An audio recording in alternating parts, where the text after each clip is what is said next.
2025 has been the year of big budget bombs in all of entertainment. On the Hollywood side, they are too numerous to list, but on the gaming side, you take a look at Avowed dying in record time. Assassin's Creed Shadows is set to release at the end of this upcoming week, but every once in a while, something sneaks in and manages to grab a foothold and does exceedingly well. We've talked about Monster Hunter Wilds, and it is continuing to just dominate the charts, but something that recently came around in the form of split fiction here. Don't let the current, at least at time of recording, numbers dissuade you.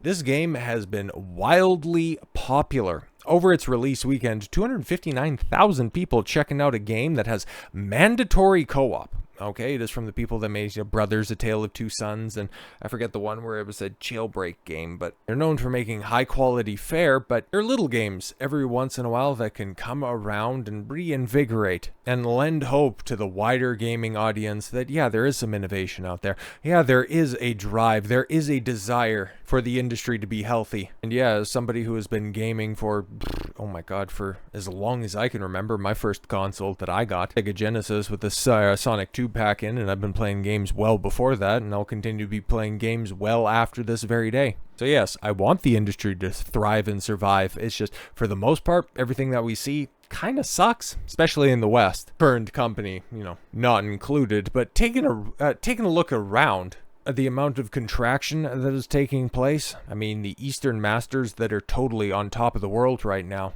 they are cracking down something fierce, okay? After Visions of Mana developer shut down by NetEase Games. NetEase, which is so riding high with crafting Marvel rivals, they recently shut down a Seattle-based studio. I forget what they were, Anchor Point Games? I think it was Anchor Point Games. Their support studios, thanks for all of your services, and you're gone now. They shut them down, and then also the Visions of Mana developer rather. Interesting.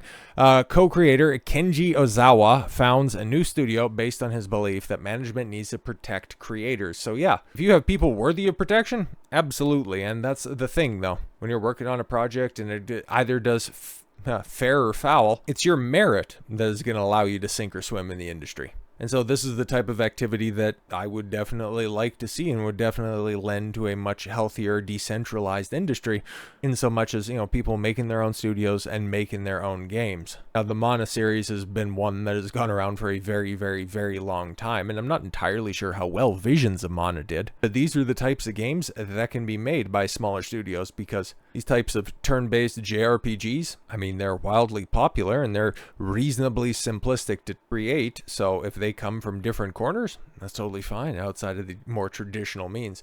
Seeking to turn his own negative experiences into a net positive for the industry, former Visions of Mana co-director Kenji Ozawa has struck out onto his own and founded Studio Sasanqua.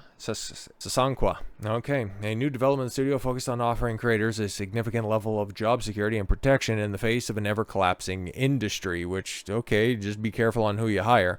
Having helmed the latest Mana series entry for Oku Studios alongside Devil May Cry 5 staff designer Ryosuke Yoshida. There we go. Ozawa, who and the rest of his team lost their job in August of 2024 as a result of the parent company NetEase Games' abrupt decision to shut them down just days after the release of their first and only game.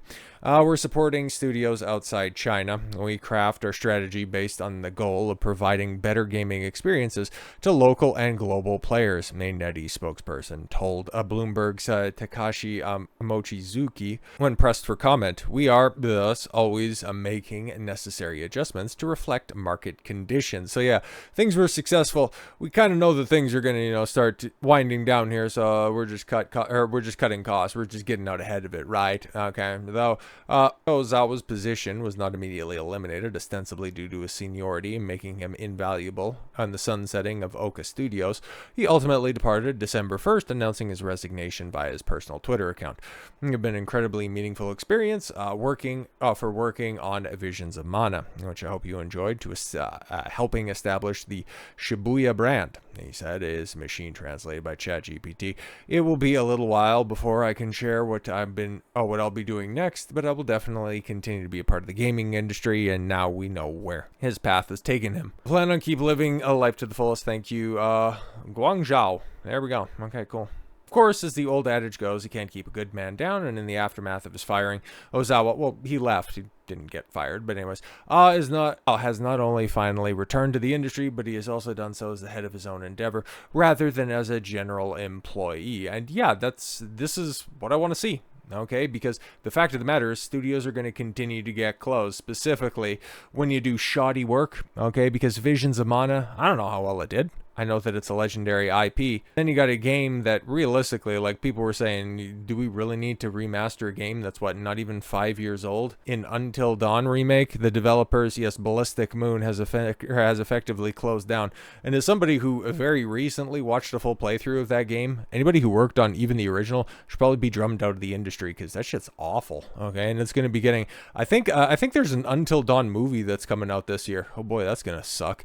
A new report alleges that Ballistic Moon, the developer for the Until Dawn remake, has effectively closed. Aw, shucks. According to Mike Straw at Insider Gaming, a source shared with him, people are sharing bugs they found in the game to make the team aware that there is no one working on patch support for the game anymore. The studio has effectively closed now. The report also indicated that maybe a handful of employees and the studio founders are all that remains. Straw noted that there are no employees working in public relations, marketing, or development. So what, are they just, hanging out because they got that Sony money to cash?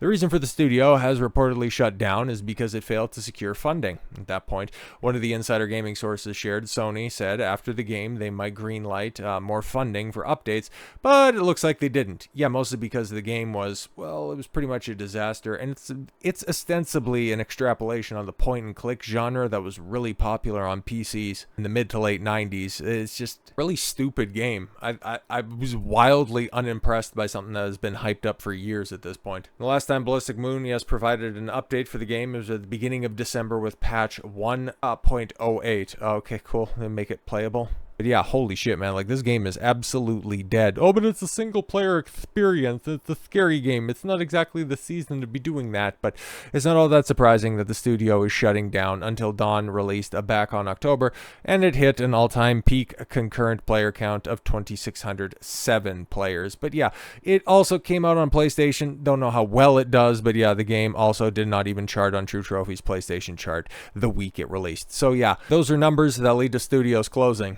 Okay, and to circle back around to what NetEase is talking about, okay, after the Marvel Rivals layoffs, NetEase rumored to pull funding from other Western developers because they are lazy, entitled, slow, and woke. And that's what we ended up getting as a conclusion with so many layoffs that have happened in 2024 and then also in the beginning of 2025, because yeah, there's been more layoffs happening so far this year. It's just been unsurprising cuts. If this is going to be the sentiment from Eastern companies moving forward, this might actually hasten the collapse of gaming in the West and might actually lead to some positive developments in the near future.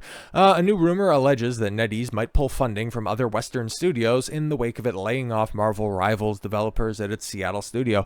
It was originally reported that Marvel Rivals, a game director, Thaddeus Sasser, that NetEase laid off his entire Seattle-based team.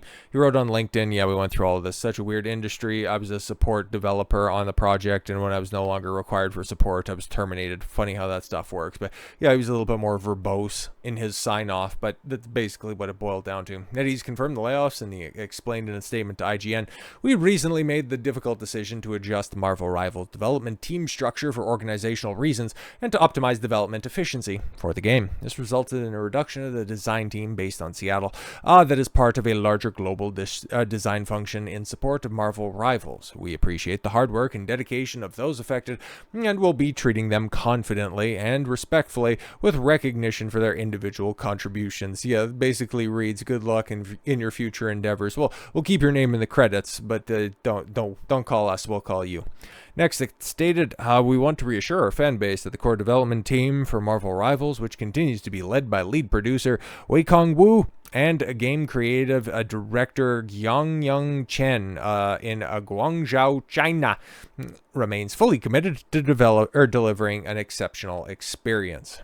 But now, talking about this rumor, Grums indicated that the Chinese company might be pulling funding from multiple Western studios because they believe them to be lazy, entitled, slow, and woke.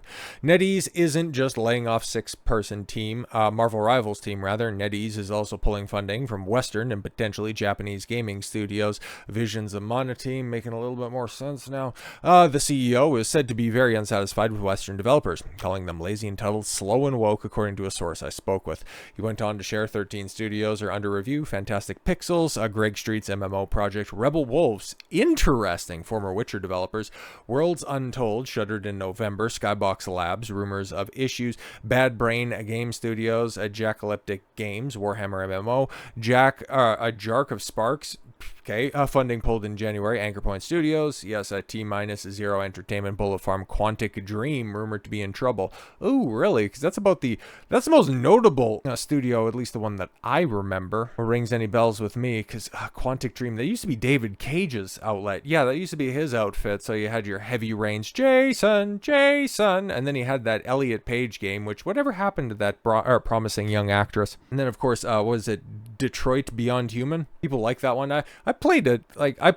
Was it Beyond Two Souls, the Elliot Ellen whatever Page game? I kind of liked it. I don't remember a lot of it, but I remember playing through it, and it was a decent experience. David Cage can definitely be hit or miss. I played a little bit of Heavy Rain, and I just got bored to hell of it. And hey man, it's cut from the same cloth as Until Dawn. You really got to like those games in order to go through with them. They really got to be telling an interesting story. But if you're dealing with people that are lazy, entitled, slow, and woke, you can see why they ended up getting shit canned. And the fewer people we have like that in the gaming industry, I would consider that to be a net positive. Not a net ease, but a net positive. So yes, here's the more firings in gamings in 2025. Okay, I'm not going to take the company line on this one. Okay, I want to see all of these hacks completely and totally drummed out of the industry. No more buoying losers. No more taking people along for the ride. If you have a position, it's because you earned that position, not because you took a very flattering position with your soft hands and warm mouth. So with all that said, thank you all very much for the gift of your time. I've been Don Consuelo. I want you to follow your gut and get after it. Take care, everyone.